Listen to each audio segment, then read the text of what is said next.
Section 1. Understanding Your Enemy. Chapter 1. The Diabetes Epidemic.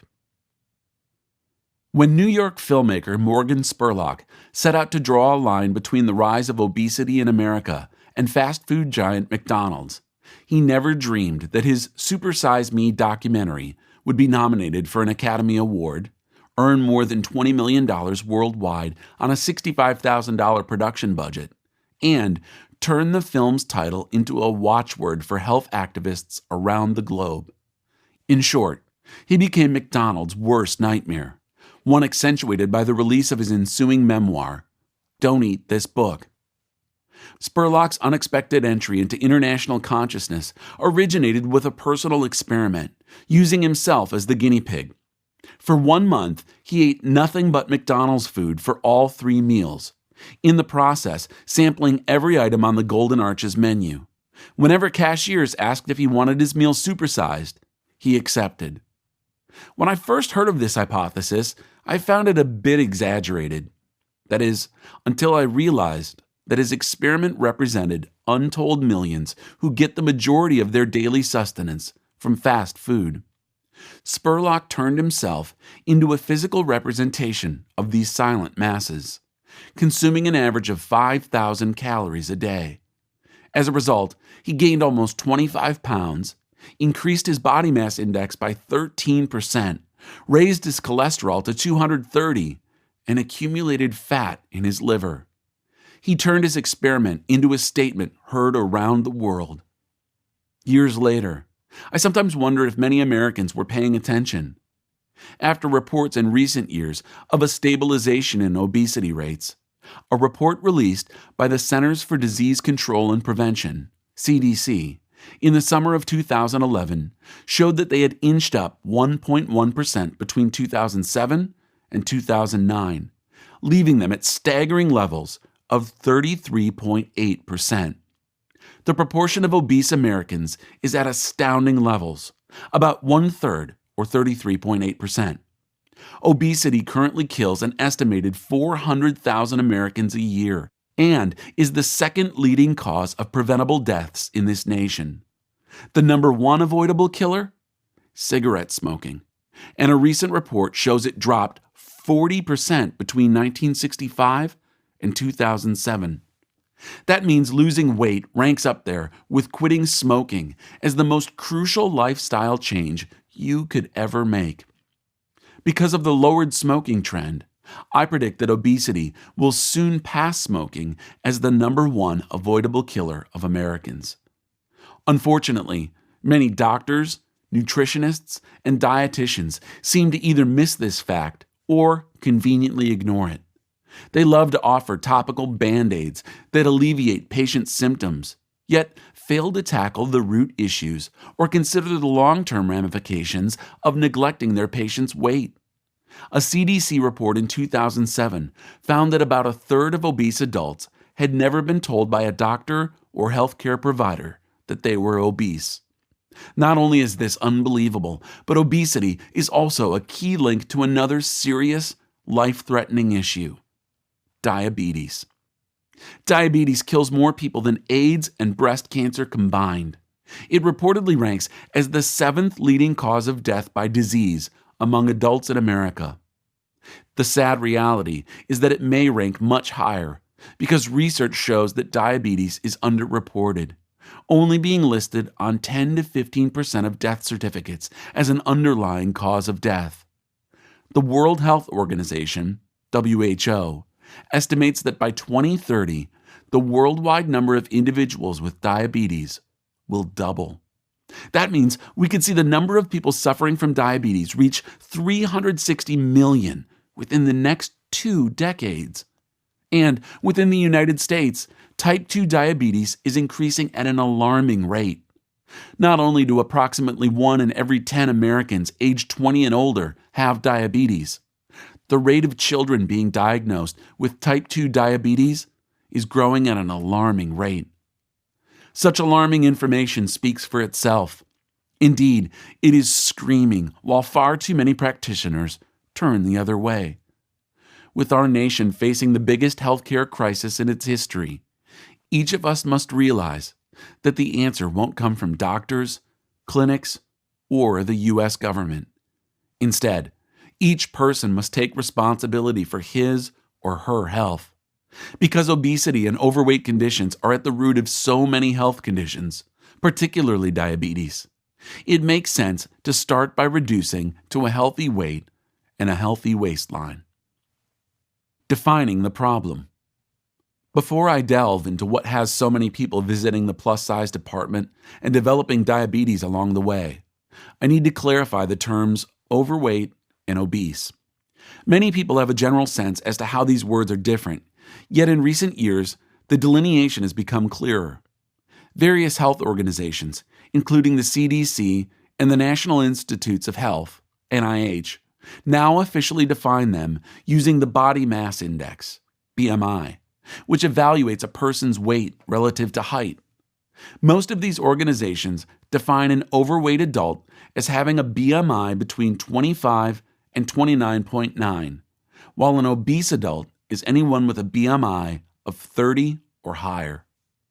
Only a small portion of individuals who are overweight or obese according to their BMIs have a normal or low body fat percentage. For example, professional athletes often have a high muscle, low body fat makeup that causes them to weigh more than the average person, yet they are not truly obese, excluding some football linemen and sumo wrestlers. However, most people who come to me seeking help are not just overweight, but technically obese, meaning males with body fat greater than 25% and females over 33%. Throughout this book, when I discuss having a high BMI, I will be referring to obese people, not those few muscular types with a high BMI, but normal or low body fat. Calories cost. Researchers have discovered that for every extra 100 calories a person eats each day, the additional expense, such as health care for future health problems caused by being obese, range from 48 cents to $2. Each time you supersize your meal for only 35 cents more, it can actually end up costing you between 82 cents and $6.64 in healthcare bills. When everything is considered, obesity comes with a fat price tag, pun intended, with people considered obese paying $1,429 more, 42%, in healthcare costs than normal weight individuals. Expenses for each obese senior run Medicare $1,723 more than normal weight beneficiaries, and private insurers $1,140 more. Several years ago, Seattle University management professor William L. Weiss calculated the total annual revenue from the obesity industry, which includes fast food restaurants, obesity-related medical treatments, and diet books, at more than $315 billion. That amounted to nearly 3% of the United States economy. According to author Michael Pollan, diabetes subtracts roughly 12 years from one's life, while someone living with the condition incurs annual medical costs of $13,000, compared to $2,500 for a person without diabetes.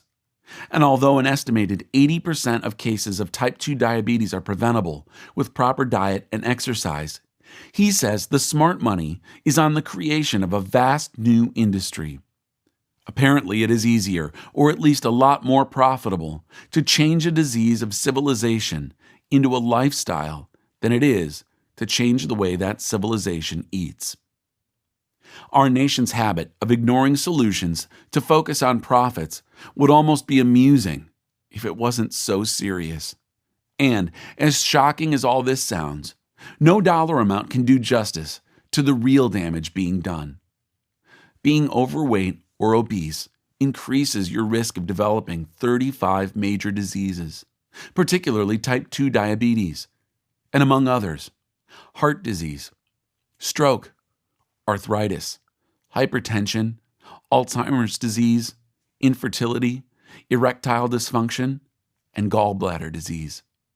Plus, more than a dozen forms of cancer, If you are an obese woman, you have a significantly higher risk of postmenopausal breast cancer, 1.5 times more than a woman with an average healthy weight. You also increase your chances of developing uterine cancer because of your weight. For pregnant mothers, the risk of delivering a baby with a serious birth defect is doubled if you are overweight and quadrupled if you are obese. Besides obesity's physical implications, it carries a social and psychological impact. Obese individuals generally contend with more rejection and prejudice. Often, they are overlooked for promotions or not even hired because of physical appearance. Most obese people struggle daily with issues of self-worth and self-image. They feel unattractive and unappreciated and are at an increased risk of depression. Many of us have watched the humiliation an obese person experiences trying to squeeze into an airplane, stadium, or automobile seat that is too small. Maybe you've been that person. If so, you know how obesity can affect the way others treat you and how you treat yourself. Globesity is the culprit. Tragically, millions of others outside the United States struggle with the same issue. The World Health Organization calls obesity a worldwide epidemic. Obesity and its expanding list of health consequences, led by diabetes, is overtaking infection and malnutrition as the main cause of death and disability in many third-world nations. This globesity, as Morgan Spurlock aptly points out in his documentary, has a major cause: the spread of fast food. In his award-winning book, Fast Food Nation, author Eric Schlosser chronicled how Americans spent about $6 billion on fast food in 1970, but by the turn of the century, shelled out more than $110 billion. Because corporate America is a global trendsetter, other countries have followed suit. Between 1984 and 1993, the number of fast food restaurants in Great Britain doubled. So did adults' obesity rate. Fast forward 15 years, and the British were eating more fast food than any other nation in Western Europe. Meanwhile, the proportion of overweight teens in China has roughly tripled in the past decade. In Japan, the obesity rate among children doubled during the 1980s, which correlated with a 200% increase in fast food sales. This generation of Japanese has gone on to become the first in that traditionally slender Asian nation's history, thanks to its past proclivity for vegetables, rice, and fish, to be known for its bulging waistlines. By the year 2000, approximately 1/3 of all Japanese men in their 30s were overweight. By adopting our fast food habits, the entire world is beginning to look more like Americans.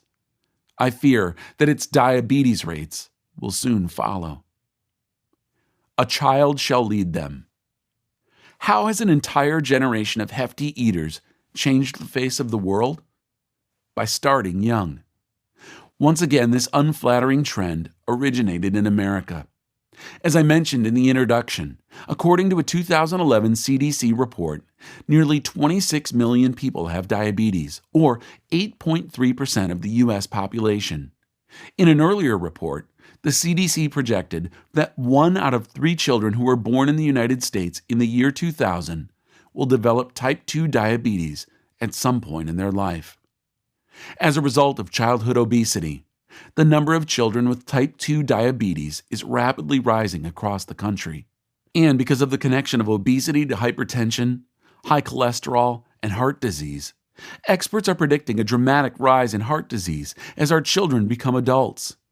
The CDC reports that overweight teens stand a 70% chance of becoming overweight adults, with increases to 80% if at least one parent is obese or overweight.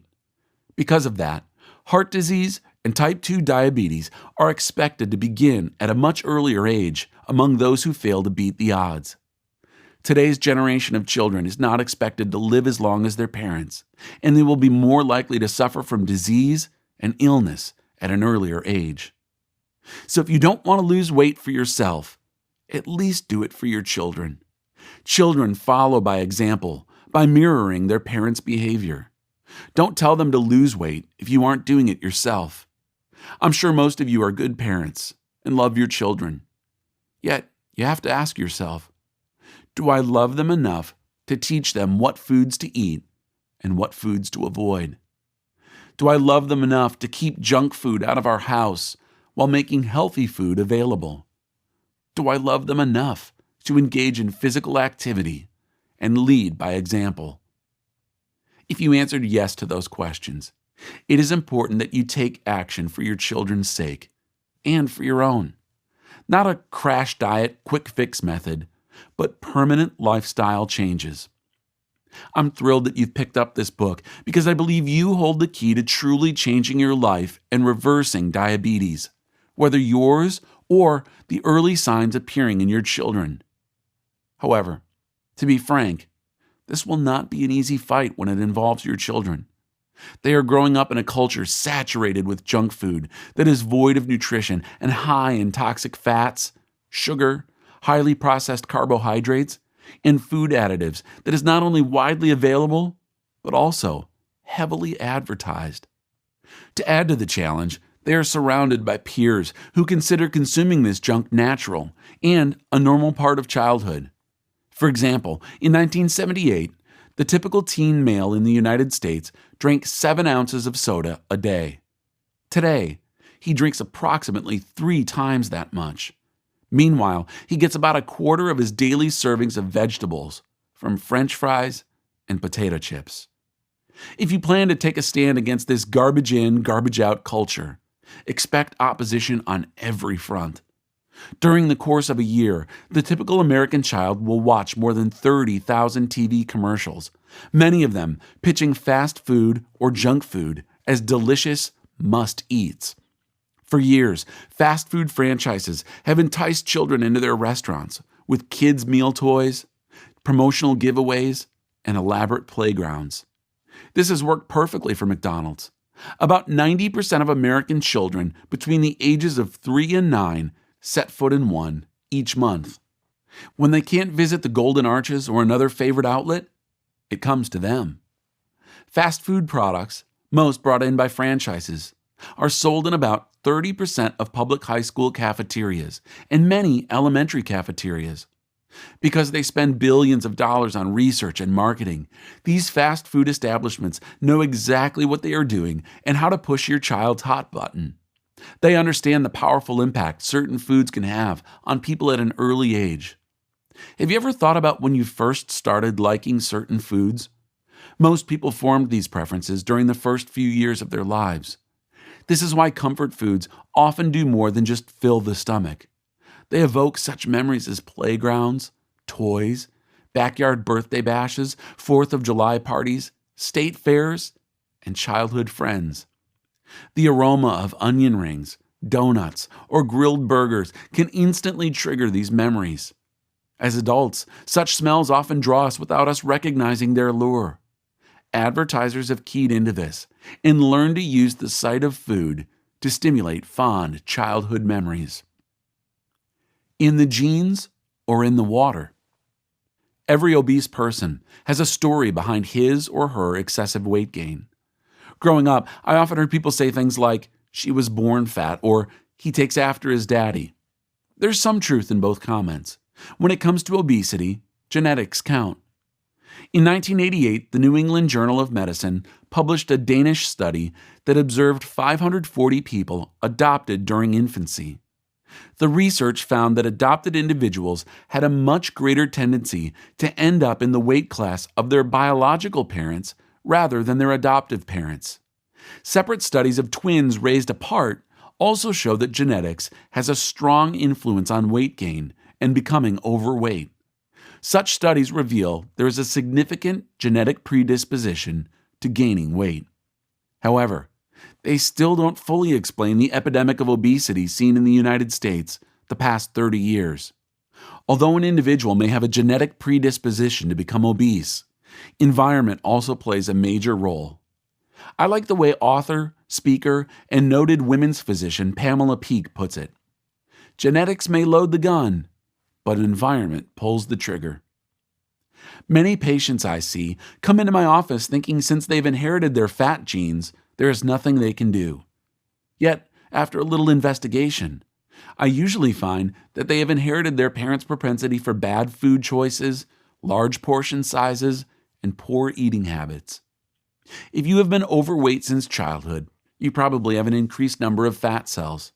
This means you will have a tendency to gain weight if you choose the wrong types of food and large portions and fail to exercise. However, you should also realize that most people can override a genetic predisposition for obesity by making correct dietary and lifestyle choices. A parent's diabetes does not automatically condemn a child to the same disease, no matter how many people remark, "The apple doesn't fall far from the tree." Unfortunately, many of us forget that to make these healthy choices, we need to place ourselves in a healthy environment.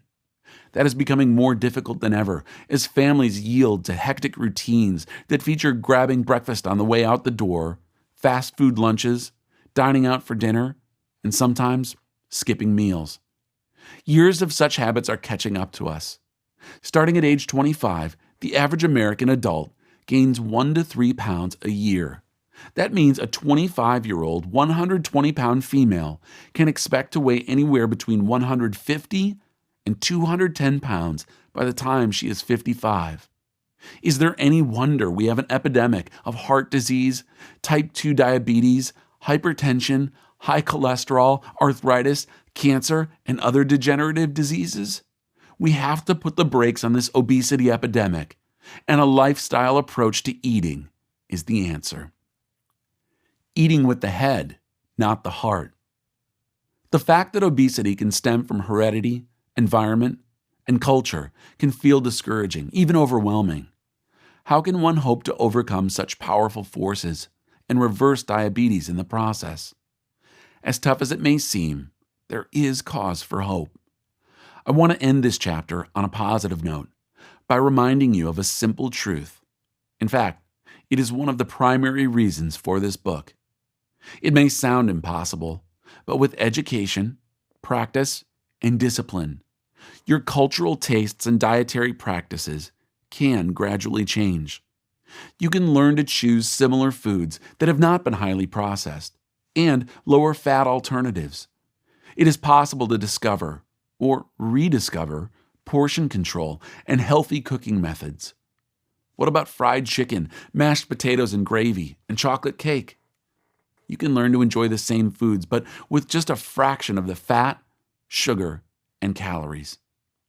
When I wrote a book about the Mediterranean diet, What Would Jesus Eat?, I learned that most Middle Easterners eat differently than does the typical American. That sounds obvious, but what distinguishes the two isn't. I found that those who are used to a Mediterranean diet typically do not leave the dinner table stuffed, as most Americans do. Generally, they eat anything they want, but in moderation. They enjoy their food at a leisurely pace, socializing while eating.